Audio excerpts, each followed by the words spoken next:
Hey guys, it's Vanity Ezel back with another Card Fight Vanguard weekly reveals Ezel and the Vanity. So, I hope you guys enjoyed. Remember to like, comment, subscribe, and do it to the Patreon. And let's get this one started. This week, thankfully, unlike the past few weeks, we don't have just 14 reveals sent together in one single day. We just have very few reveals, and yeah, we got the new Token Rambo ride line, but I'm just glad that I didn't have to wake up early in the morning to shove a bunch of things onto a dock. So, let's go ahead and get this started. First up, we've got a grade 2 reveal. Most of the stuff is Token Rainbow, by the way. I just realized that we don't get anything else but Token Rainbow for like the next week or so. So anyways, grade 2 for Token Rainbow. Keisetsu Samonji, 10k base, 5k shield, grade 2 with an intercept. Auto when it's placed on your guard circle. Discard one and it gets plus 10k shield, so it's a 15k guard. That's always helpful because, it's just a 15. That means technically you do have to discard 2 cards for a guard, but that's still helpful because it's just a 1-card guard. So when they eventually make cards that are you only allowed to guard 1 card, here's where it comes at. Next up, we've got Tobokiri, 13k base, grade 3, twin drive Persona ride, because they're going to give Persona ride to everything now. Continuous rear during your turn, it gets plus 2k power, so that's just a 15k base, and that's always nice. And then auto rear once per turn. When it rests by a card's effect, stand it. So pretty much you combine it with the Token Rainbow ride line from the booster set. I believe they were called Kanesada, I want to say. I'm pretty sure it was Kanesada. So, you basically rest this, and then it gets to restand, and it's granted once per turn, but that's still helpful because that means you can use it for other rest costs too, and it's a 15k swinger on its own, so that's really helpful. Next up, we've got Monoyoshi Sarume, 7k base, 5k shield, grade 1 with boost. Continuous back or rear guard. This unit receives double the power from triggers. So that's good. So a 10k trigger can become a 20k trigger basically if you shove it on this thing. So, attack with the Vanguard for, let's just assume it's swinging for 20 on even. Your opponent guards for a 2 to pass, actually no pass, and you see a trigger.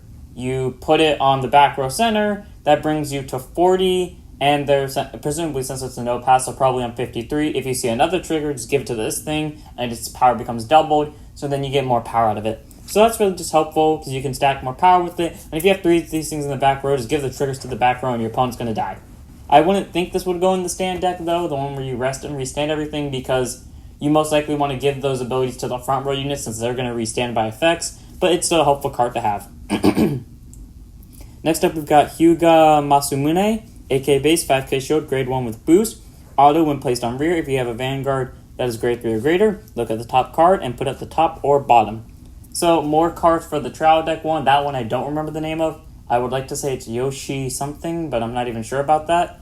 But, that's still good. You get to stack the top card. You can make it a trigger. You can make it not a trigger. And combine with the Vanguard's ability of counterblasting 1 and maybe soul blasting 1 to look at the top card, put it at the top or bottom, then draw a card. That's really helpful because you can use that to stack the top card and then draw it. Then you can use this to stack the next card and see if it's a trigger or not, or vice versa.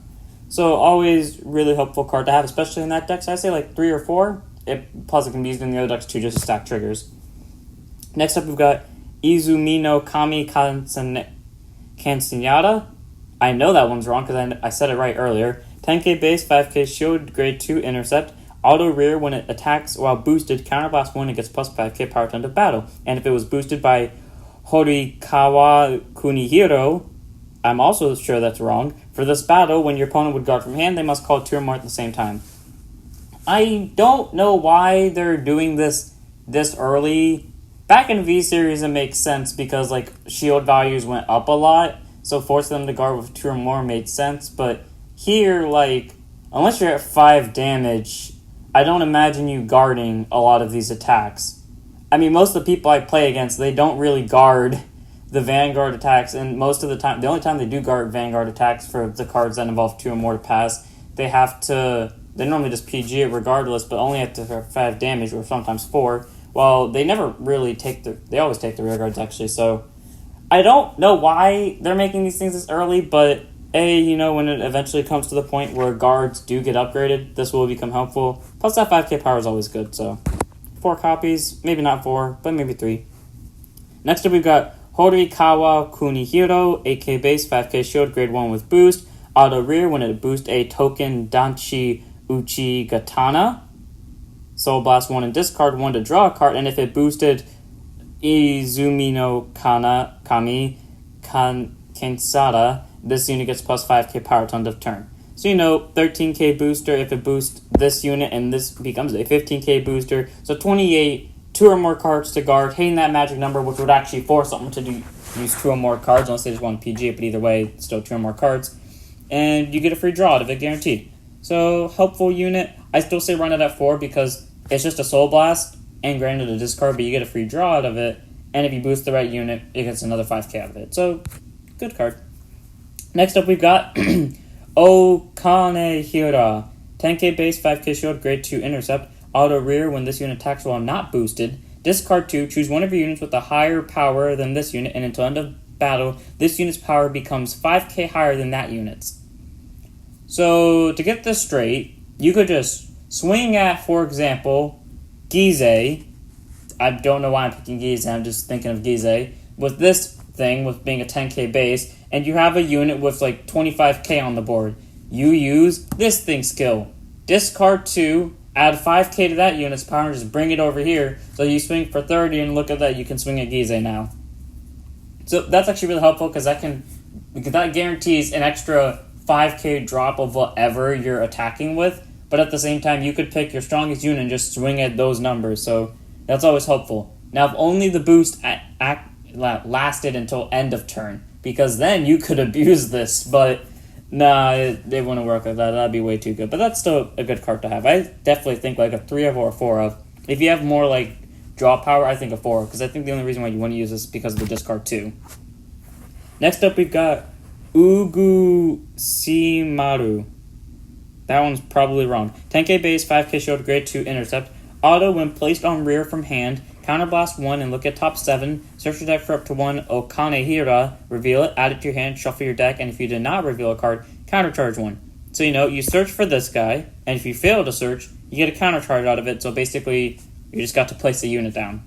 My only thing against, and this is for all of Token Rambu, I guess, there have a lot of units that rely on each other to be in the deck. The ride line cards, that's fine, because they're on ride, so you only need the copies in the ride deck, and then that's it. But here, they have a lot of cards. There's the grade 2s that if you don't have the other one, they kind of lose 5k power and 5k shield. I guess they stuck at base numbers and are vanillas. For this one, you don't really accomplish anything unless you don't have this in the deck. For this one, it's fine on its own. This one, to get its maximum ability, you need this. This one, to get its maximum ability, you need this. I just find it weird that Token Rambu is relying on a lot of cards that need other copies, to where if you don't see them, then your cards become vanillas.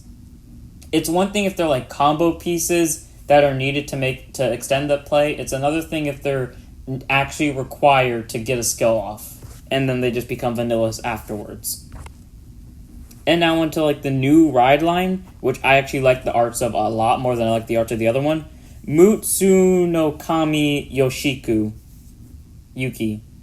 I know that one's wrong because I said it wrong the first time. 6k base, 5k shield, grade 0 boost. Auto when it's rolled upon. If you went second, you get to draw a card. Standard starter. That's it. I just really like its art. I like the red robe. I like it the way it's holding its katana. I like I don't know what it's called, so I'm just going to call it padding on the side of his shoulder. I just like that about him in general. Next up, we've got Mutsunokami Yoshiyuki Sento. Auto when it's rode upon by Mutsunokami Yoshiki Toku. Yuki. I don't know why I keep forgetting the Yuki part. AK base, 5k shield, grade 1 boost. When it's rode upon by the grade 2 of the ride line, you choose one of your opponent's back or rear guards and retire it. And if you do not retire, soul charge 1 and then the continuous rear guard during your turn if it gets plus 2k power. So that's what the ride line focuses on. Retiring the opponent's back row rear guard. That's always very helpful because, most people, nowadays in overdress, just talking about overdress in general, I don't think you need to call back row rear guards. I typically don't, and if I do, they normally go to soul by the end of the turn, so yeah. And then Eugene, I guess, I've seen some people need the back row, I've seen some people leave it because they just call a bunch of Travashes to it. I've seen, Bastion needs the back row, this hurts Bastion. To some extent, early Bruce, I guess. Baron Magnus, hell no. Because you don't need back row for Baron Magnus. I have yet to call unit to the back row for Baron Magnus in my entire life, and I do fine with it. Hexa Orb sometimes, Orphist Shadow tokens are a thing, so yes, this hurts them to some extent, but not early. And what was the other one? Brantgate, Prison. I don't really see many people call stuff to back row, but they still do sometimes. But yeah, that's a nice little thing. You could possibly kill a back row unit, and you get a soul charge off it if you don't. Basically, the standard thing that they've been doing so far with the soul charging. And the back row kill, the only time I would actually think this comes in helpful is if you're going first, that is. If you're battling... Oh, no, you'd have to be going second for this to work. If you're going against Bruce, because they have to call the starter to the back row to use Bad Steve's skill to get a soul charge off. So this I can understand hitting them, but otherwise, this is kind of like a meh ride line for that, but it's still good. Next up, we've got Mutsunokami Yoshiku Toku. Forgot the Yuki again. 10k base, 5k shield, grade 2 intercept. Auto, when this unit is rode upon by Mutsunokami Yoshiku Kiwame. Probably said that wrong too. Soul Blast will choose up to one of your opponent's back or rear guard and retire it. If not retired, you get to draw a card. Then it continues during your turn. If it's on rear, it gets plus 2k power. So 12k base again. But, if it's rode upon, you Soul Blast one now and you get to kill another back or rear guard. So normally, when you're at grade 2, I have never seen anyone call back row unit before to grade 2 unless they're like, all out, grade 1 rush, go, go, go, go, go, and just attack and attack and attack. But otherwise, I don't see many people do that, and that's only one retire, but it's still a good function to have because you get a free kill out of it. And finally, our new grade 3, who I like the look of. He seems like, to me anyways, he kind of seems like a vampire general, because I can see like a little spike coming from his fang, and even though I know he's not a vampire, he still looks like one. Slash with the werewolf, because I don't know why, but his hairstyle and the eyes I see coming out from him look like werewolf eyes to me, but I might just be imagining it. Grade 3, Twin Drive, Persona Ride, 13k base, Mutsunokami Yoshiyuki Kiwame. Ha, suck it, I got it right this time. Continuous Vanguard Circle. If your opponent does not have any rear guards in the back row, gets plus 2k power, and the first card that is active for both players' turn with a power gain, not counting those grade 2s from Token Rambu. So, that's good. That's a 15k base on Van, making your guards slightly easier, and I really like that. And then the other skill, Auto Van, when this unit attacks, counterblast one, choose one of your opponent's back row rear guards and retire it. Then for each of your opponent's back row rear guard circles, they get plus open back row rear guard circles. This unit gets plus 5k power for that battle.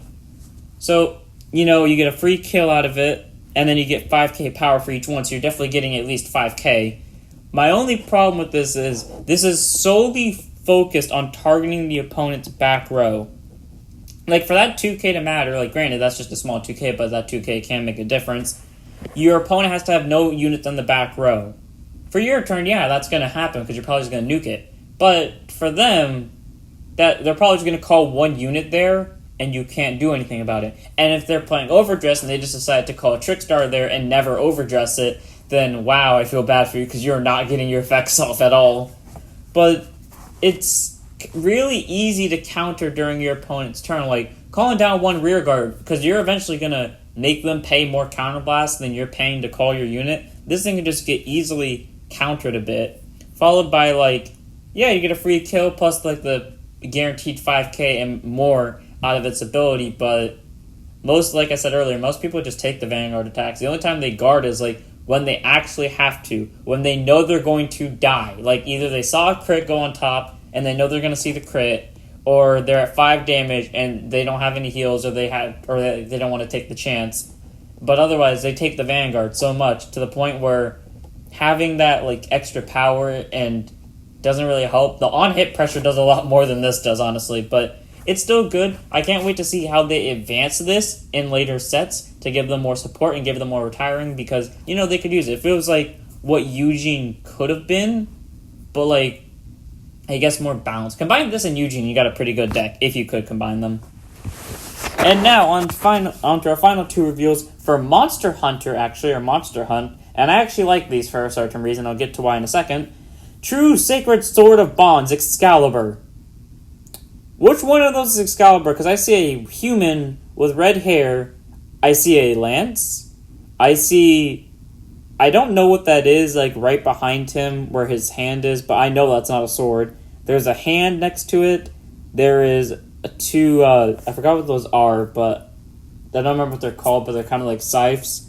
Then we've got a hammer, and whatever he's holding, what seems to be a dagger. So where on that is Excalibur? Explain to me this. Grade 3, Twin Drive, Persona Ride, 13k base, continuous van. During the battle that it attacked, it gets plus 10k power. So, free 10k. No cost. No nothing. No, your opponent has to have something or less, or you have to have something or less. Just a free. When it attacks, plus 10. 23k base. Guaranteed that no matter what, the only way your opponent's not going to have to guard this is if they're at 33 or 30, which means they hit 2 triggers. And then other skill, Auto Van. When it attacks a Vanguard, if you Persona Road this turn, counterblast 1, discard 1, choose one of your rear guards, and stand it.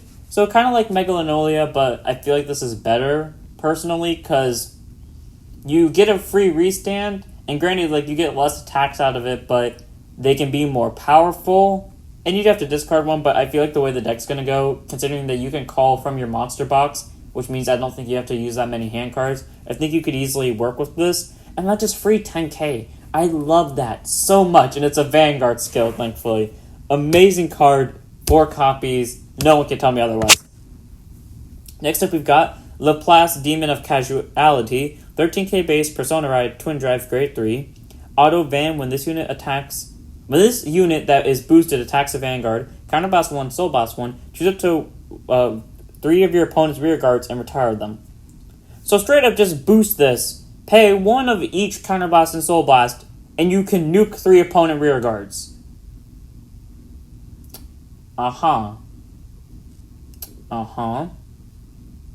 Can someone explain to me why this is a thing?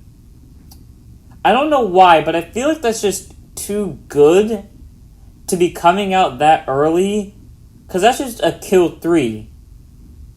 Counterblast 1, Soul Blast 1, when it boosted, attacked a Vanguard, nuke 3. It might just be me, but I feel like that's really good and way too good to be this early in, like, Overdress. But okay, Bushy, you do you. And then Act Van. If you Persona Road this turn, discard 1, choose one of your opponent's Vanguards, and it reduces its power to 0 another turn. So we've got Zeal now. So we've got nuke 3 and bring your opponent's power to 0 if you Persona Road this turn.